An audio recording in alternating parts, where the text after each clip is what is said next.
जो भी dear railway nursing superintendent के फॉर्म डाले हैं और 272 पद उसमें से रेलवे नर्सिंग सुपरिटेंडेंट के था।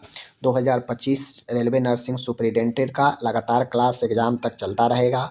उम्मीद है कि एग्ज़ाम जो है फरवरी से मार्च के आसपास हो जाएगा रेलवे नर्सिंग सुपरिटेंडेंट का। तो आगे चलिए हम लोग आज 40 क्वेश्चन देख लीजिए, टोटल 40 क्वेश्चंस देखेंगे।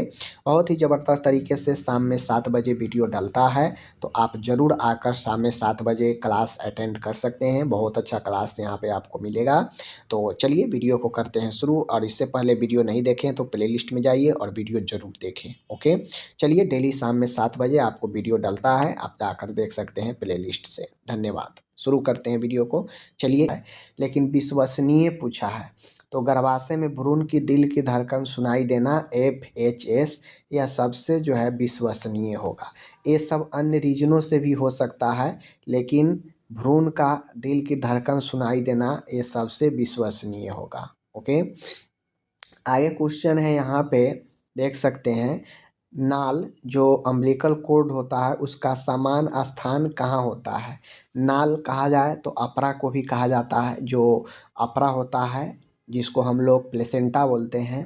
तो प्लेसेंटा का सही जगह कहाँ होता है, देखिए ये अपन सॉरी ए यूट्रस होता है, यूट्रस का निचला भाग ओपन होता है। ओके, तो जो नाल प्लेसेंटा होता है उसका समान जगह या इस साइड हो या इस साइड हो, ठीक है, या इस साइड हो या इस साइड हो या इस साइड होगा ये ऊपर ही यह जो है यूट्रस से लगा होता है, ये नीचे नहीं होता है, ठीक है, ये नीचे नहीं होता है। तो अपरा का जगह गर्भाशय के ऊपरी खंड में होता है, ध्यान रखना है। ओके ना, चलिए आगे क्वेश्चन है, ORS के घोल में जो नमक सोडियम होता है NaCl सोडियम क्लोराइड, उसकी कुल मात्रा कितनी होती है, कितनी होनी चाहिए। तो कुल मात्रा नमक की 27.9 ग्राम होता है, ठीक है ना। ORS में नमक की कुल मात्रा 27.9 ग्राम होता है, इसको ध्यान में रखिए, एग्जाम में पूछ देगा, ठीक है, अच्छा क्वेश्चन है। आगे क्वेश्चन है यहाँ पे, नवजात में जन्म के बाद पहला टीका कौन सा दिया जाता है। तो आप लोग को पता होना चाहिए कि नवजात के जैसे ही जन्म होता है तो पहले 2 बूंद पोलियो का जो होता है पिलाया जाता है, समझ गए। तो OPV जो होता है पहला यही पिलाया जाता है, मुंह में डाल दिया जाता है 2 बूंद, समझ गए। तो ये जो है आपको ध्यान में रखना चाहिए, समझ गए चीज़ों को। आगे हम लोग यहाँ पे बढ़ते हैं। नेक्स्ट क्वेश्चन यहाँ पे है, IFA को आयरन फॉलिक एसिड भी कहते हैं। IFA आयरन फॉलिक एसिड होता है। टैबलेट में फॉलिक एसिड की मात्रा कितनी होती है। देखिए, आयरन फॉलिक एसिड यानी आयरन और फॉलिक एसिड दोनों को सम्मिलित होना आयरन फॉलिक एसिड टैबलेट कहते हैं। इस टैबलेट में फॉलिक एसिड जो होता है ए वाला, इसकी मात्रा कितनी होती है, समझ गए। तो इसकी मात्रा 0.5 mg से लेकर 1 mg तक होता है, समझ गए। क्या याद रखिएगा, आधा से लेकर 1 mg तक फॉलिक एसिड की मात्रा होती है। कमेंट कीजिए इसमें आयरन की मात्रा कितनी होती है, आयरन की मात्रा आप लोग कमेंट कीजिए, समझ गए। आगे क्वेश्चन यहाँ पे है, हाई रिस्क प्रेगनेंसी HRP उच्च जोखिम वाला गर्भ अवस्था में शामिल नहीं है। इनमें कौन सा ऐसा है जो हाई रिस्क प्रेगनेंसी में नहीं आता है, नहीं इंक्लूड होता है। देखिए, रक्तचाप अगर बढ़ा हुआ है, इससे ज़्यादा है प्रेगनेंसी में तो हाई रिस्क में आता है। एनीमिया है प्रेगनेंसी में तो हाई रिस्क में आएगा। पूर्व शैल क्रिया यानी प्रेगनेंसी से पहले अगर कोई सर्जरी हो रखा है तो ये भी जो है आपको हाई रिस्क में आता है, ठीक है। लेकिन 20 से 30 साल की उम्र में अगर प्रेगनेंसी है तो ये तो प्रेगनेंसी का सही समय है 20 से 30, तो ये हाई रिस्क में नहीं आएगा, समझ गए। आगे क्वेश्चन है, नवजात में समान श्वसन दर क्या होती है। नवजात में सामान्य श्वसन दर क्या होती है। तो नवजात में समान श्वसन दर जो होता है, श्वसन रिस्पायरेशन की मैं बात कर रहा हूँ, तो रिस्पायरेशन जहाँ नॉर्मल में 12 से 20 होता है, वहीं बच्चा में 30 से 60 होता है, ज़्यादा होता है बच्चा में, समझ गए। आगे क्वेश्चन है यहाँ पे, स्तनपान शुरू करने का सही समय क्या है। तो स्तनपान शुरू करने का सही समय है जन्म के तुरंत बाद। जन्म के तुरंत बाद स्तनपान शुरू करने का ये सही समय होता है। जन्म के 1 घंटे के अंदर स्तनपान शुरू कर देना चाहिए। बात समझ गए? आगे बढ़ते हैं। आगे क्वेश्चन यहाँ पे है, एक गर्भवती महिला को कितनी एएनसी विजिट आवश्यक है? तो एक गर्भवती महिला को चेकअप जो होता है जब बच्चे को जन्म देने से पहले यानी गर्भ अवस्था में कम से कम कितने चेकअप करवानी चाहिए? एएनसी एंटीनेंटल जो विजिट होता है उसमें, एंटीनेंटल केयर में जो विजिट होता है कम से कम 4 विजिट होनी चाहिए। समझ गए? इस चीज़ को ध्यान में रखना है। आगे 10वां क्वेश्चन है कि डीएमपीए इंजेक्शन कितने अंतराल पर दिया जाता है? तो डीएमपीए इंजेक्शन कितने अंतराल पर दिया जाता है? तो डीएमपीए जो इंजेक्शन होता है यह 1 माह, 2 माह, 3 माह या 6 माह। तो डीएमपीए जो इंजेक्शन होता है 3 माह पर दिया जाता है। कितने माह पर? 3 माह पर दिए जाता है। ठीक है, ध्यान रखिएगा। गर्भ अवस्था के भीतरी सतह को क्या कहते हैं? तो यूट्रस के भीतरी सतह को क्या कहते हैं? एंडोमेट्रियम कहते हैं। इसी एंडोमेट्रियम में अगर स्पंजी लेयर में अगर टिश्यू जम जाता है तो उसे डेसिडुआ बोलते हैं। क्या बोलते हैं? डेसिडुआ बोलते हैं। ध्यान रखिएगा। मायोमेट्रियम जो होता है यह मिडिल लेयर होता है। पेरीमेट्रियम यह सबसे ऊपरी लेयर होता है। प्लेसेंटा क्या होता है इसे पहले मैं बता रखा हूँ। ठीक है। आगे क्वेश्चन 12 नंबर का है, विटामिन ए की कमी से कौन सा रोग होता है? तो विटामिन ए की कमी से आपका क्या होता है? रतौंधी होता है, जिसे नाइट ब्लाइंडनेस बोलते हैं। विटामिन सी से स्कर्वी, बी से बेरी, डी से रिकेट्स। समझ गए बात को? आगे हम लोग यहाँ पे बढ़ते हैं।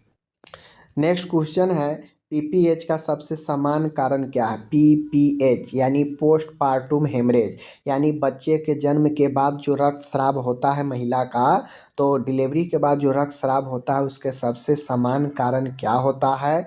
तो होता है गर्भाशय के एटोनी होना, यानी गर्भाशय का जो मसल्स होता है वह अपने सही समय पर जगह पर पुनः वापस नहीं आ पाता है। रिट्रैक्शन नहीं होने के कारण जो है तो होता है प्रेशर नहीं पड़ता है, और ब्लड पर प्रेशर नहीं पड़ने से जो यूट्रस होता है उस पर प्रेशर नहीं पड़ने से ब्लड क्लॉट नहीं हो पाता है और कंटिन्यू ब्लीडिंग होते रहता है।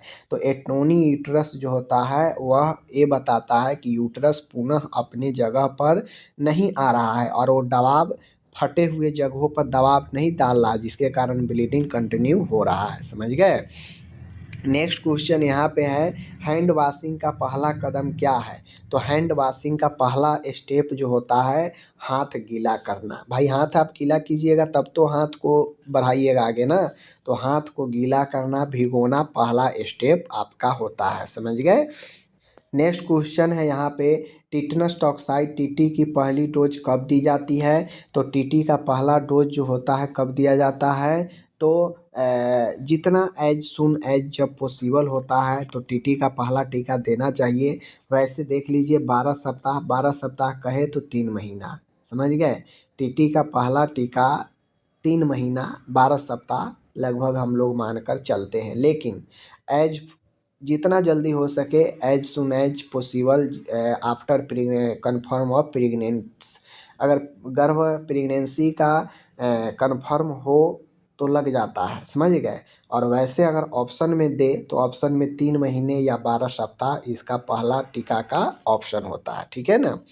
तो ध्यान रखना है, अगर आपके ऑप्शन में जितना संभव हो सके गर्भावस्था प्रेगनेंसी के बाद अगर ऑप्शन में रहे तो टिक मारेंगे, अगर समय दिया रहेगा तो देख लीजिएगा 3 महीना या 12 सप्ताह। ओके, आगे बढ़िए। 16 नंबर का है, नवजात में जन्म वजन का समान मान कितना होता है? यानी जन्म के समय नवजात का समान जो वजन होता है कितना होता है? तो नॉर्मल वजन आप लोग को पता है कि 2.5 से लेकर 3.5 kg तक नॉर्मल माना जाता है। बात समझ गए? तो ये चीज़ हो गया। आगे बढ़ते हैं हम लोग। नेक्स्ट क्वेश्चन यहाँ पे है, आरसीएच कार्यक्रम कब शुरू किया गया था। आरसीएच कहा जाए तो रिप्रोडक्टिव चाइल्ड हेल्थ होता है आरसीएच, ठीक है। तो आरसीएच की शुरुआत, पहला जो शुरुआत है आरसीएच को मैं यहाँ पे आप लोग को बता दूँ, देख लीजिए आप लोग यहाँ पे। तो आरसीएच जो कार्यक्रम है, आरसीएच कार्यक्रम का जो ऑप्शन है, ऑप्शन ही यहाँ पे गलत दिया है।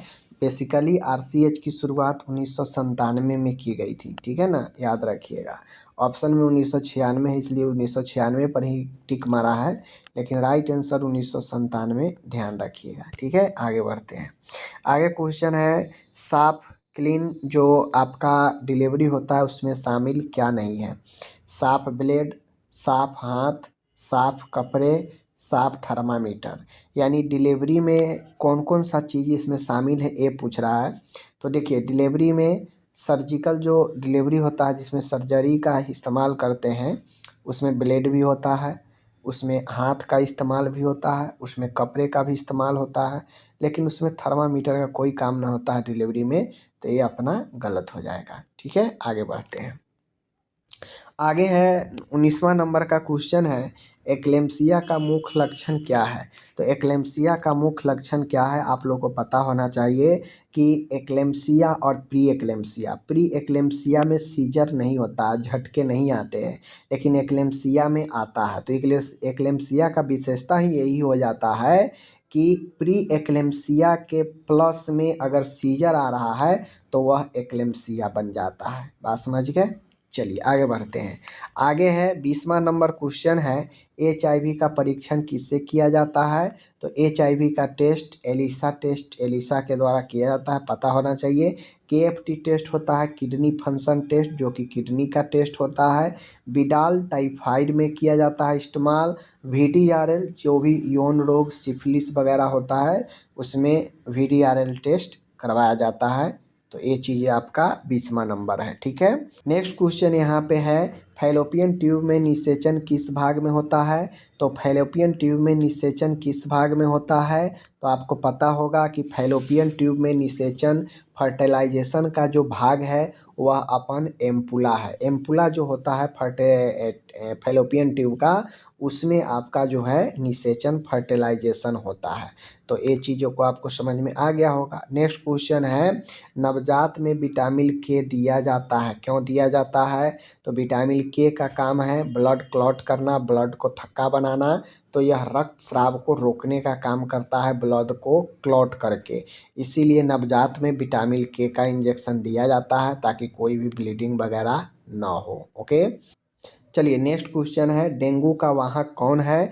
तो डेंगू का वाहक जो होता है एडिस एजिप्टी होता है। क्या होता है, एडिस एजिप्टाई होता है। डेंगू का वाहक मच्छर एडिस एजिप्टाई होता है।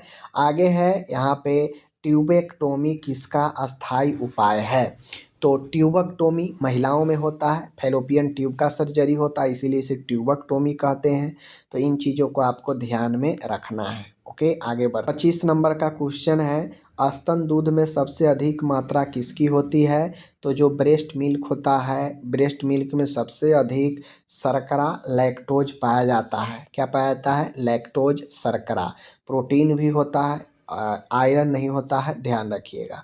आगे मैं बढ़ता हूँ तो 26 नंबर है, नवजात की जो नाल है कब गिरती है। तो नवजात की जो नाल को काटा जाता है और काट कर क्लैंप कर दिया जाता है तो वह ऑटोमेटिक कुछ दिनों में गिर जाता है, टूट कर सूख कर। तो वह कब तक गिरता है, तो 1 सप्ताह से 2 सप्ताह में यह टूट कर गिर जाता है, 7 से 14 दिन, ठीक है। नेक्स्ट क्वेश्चन है, बीसीजी टीका कहाँ लगाया जाता है। तो बीसीजी का टीका कहाँ पे लगाया जाता है। तो बांह के ऊपरी हिस्से में इंट्राडर्मल में। कहाँ, आईडी इंजेक्शन लगाते हैं इंट्राडर्मल में बीसीजी का टीका। जन्म के समय 0.05 ml दिया जाता है। इन बातें को ध्यान में आपको रखना है, ये डोज हो गया। ओके, आगे बढ़ते हैं। 28 है, कुपोषण का संकेत नहीं है, यानी माल न्यूट्रिशन का संकेत नहीं है, ठीक है। तो एडीमा, भूख कम, बाल झड़ना, शरीर ताप बढ़ना। देखिए, तो कुपोषण का संकेत क्या नहीं होगा, कुपोषण मतलब कुपोषण के संकेत एडीमा, शरीर में सूजन कुपोषण के कमी से हो सकता है, हो सकता है। भूख में कमी भी कुपोषण से हो सकता है, हो सकता है। बाल भी झड़ सकता है, कुपोषण के मतलब शरीर में न्यूट्रिशन की कमी, तो उससे बाल भी झड़ सकता है।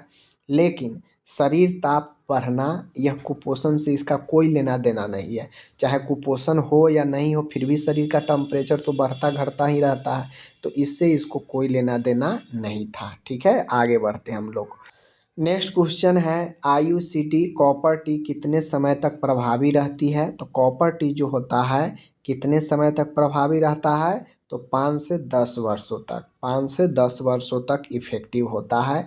कॉपर टी अस्थायी बंध्याकरण होता है, सेफ डिलीवरी किट में शामिल नहीं है। जो डिलीवरी किट होता है, सेफ डिलीवरी किट, उसमें क्या शामिल नहीं होता है? साबुन होता है, ब्लेड होता है, प्लास्टिक शीट होता है, इंजेक्शन सीरीज नहीं होता है। सेफ डिलीवरी किट में इंजेक्शन सीट नहीं होता है, इसको ध्यान में रखना है। ठीक है, नेक्स्ट क्वेश्चन है यहाँ पे, ईडीडी निकालने के लिए कौन सा नियम प्रयोग किया जाता है? EDD expected date of delivery, अनुमानित तिथि डिलीवरी निकालने का, डिलीवरी का, वह नेग्लेज रूल्स से निकालते हैं, नेग्लेज रूल से निकालते हैं। ये फार्मूला क्या कहता है कि स्टार्टिंग जब मेंसेज का फर्स्ट डेट जो होता है, लास्ट मेंसेज का जो फर्स्ट डेट है, वहाँ से लेकर 9 महीने प्लस 7 दिन ऐड करने से आपका नेग्लेज रूल का उपयोग करके ये निकलता है। 32 नंबर क्वेश्चन है यहाँ पे, अपगार स्कोर कितने बिंदुओं पर आधारित है? तो अपगार स्कोर में कुल 5 कंपोनेंट शामिल होता है, सबको पता है ये चीज़ें। चलिए नेक्स्ट क्वेश्चन की तरफ है, डेपो प्रोवेरा में कौन सा हार्मोन होता है? डेपो प्रोवेरा में कौन सा हार्मोन होता है? तो डेपो प्रोवेरा में कौन सा हार्मोन होता है? प्रोजेस्टेरोन होता है, समझ गए। डेपो प्रोवेरा में प्रोजेस्टेरोन हार्मोन शामिल होता है, जो कि एक महिला हार्मोन है। आगे बढ़ता हूँ, डायरिया का मुख्य उपचार क्या है? तो डायरिया का मुख्य ट्रीटमेंट ओआरएस और जिंक का होता है। ओआरएस के साथ जिंक का जो है घोल दिया जाता है बच्चों में डायरिया से बचाने के लिए। ठीक है, आगे बढ़ता हूँ, एक्सक्लूसिव ब्रेस्ट फीडिंग की अवधि कितनी होती है? तो एक्सक्लूसिव ब्रेस्ट फीडिंग की अवधि जो होती है, लगातार 6 महीने तक केवल और केवल स्तनपान कराया जाता है। ओके, 36 है, प्रसव के बाद प्रसव के प्रथम चरण की पहचान क्या है? यानी डिलीवरी का जो फर्स्ट स्टेज होता है, उसका पहचान क्या है? तो प्रसव का फर्स्ट पहचान यही है कि नियमित कॉन्ट्रैक्शन और सर्विक्स का फैलाव शुरू हो जाता है। नियमित संकुचन और सर्विक्स का फैलाव शुरू हो जाता है फर्स्ट स्टेज में। ओके, आगे बढ़ते हैं। नेक्स्ट क्वेश्चन है, खसरा का वायरस किससे फैलता है? मिजल्स का वायरस किससे फैलता है? तो देखिए, मिजल्स का वायरस ड्रॉपलेट से भी फैल सकता है, हवा से भी फैल सकता है, समझ गए। तो इसमें इसके अकॉर्डिंग इसमें हवा से ही राइट आंसर होगा। ओके, आगे बढ़ते हैं। 38 नंबर है, पानी को सुरक्षित बनाने का सबसे अच्छा तरीका क्या है? तो इसमें सबसे अच्छा तरीका है उबाल दीजिए पानी को, धूप में रखना, फ्रिज में रखना, छानना, इन सबसे बेहतर है उबाल दीजिए, पानी को सुरक्षित आपको बना के रखना है। तो ठीक, नेक्स्ट नेक्स्ट क्वेश्चन है यहाँ पे, गर्भ अवस्था में हीमोग्लोबिन का नॉर्मल स्तर कितना होता है? तो प्रेगनेंसी में हीमोग्लोबिन का नॉर्मल स्तर जो होता है 11 या इससे ऊपर हो तभी जो है नॉर्मल माना जाता है। जैसे ही 11 इससे कमेगा तो आपका जो है एनीमिया के ग्रुप में आ जाता है, बात समझ लीजिए। ठीक है, ऑप्शन नंबर सी। आगे बढ़ता हूँ, 40 और आज का लास्ट क्वेश्चन है, नवजात की पहली सांस कब शुरू होती है? तो नवजात की पहली सांस जो है तुरंत जन्म के बाद, जैसे ही बच्चा क्राइंग करने लगा, रोने लगा, समझ जाइए बच्चा श्वसन करने लगा, समझ गए। तो नवजात की पहली सांस जन्म के तुरंत बाद शुरू हो जाता है, अगर कोई प्रॉब्लम बच्चे में नहीं है तो, समझ गए। तो इस प्रकार से आज 40 क्वेश्चंस मैंने आपको करा दिया। उम्मीद है आपको अच्छा लगा होगा। तब तक मिलते हैं अगले वीडियो में। धन्यवाद।